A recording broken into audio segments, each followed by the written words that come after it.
Бүгін біз не көріп отырмыз? Бізді күлдіретін затты ма?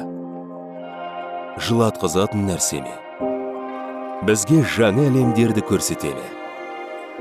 Жаңа нәрсені үйрете ме? Немесе біз бұрын соңды көрмеген нәрсе ме?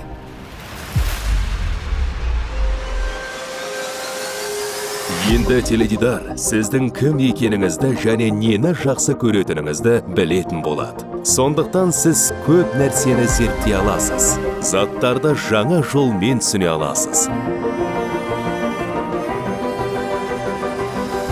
Өзіңіздің қиялыңызға жол беріңіз. Сіз үшін арнайы жасалған. Сіз үшін және сіз үшін.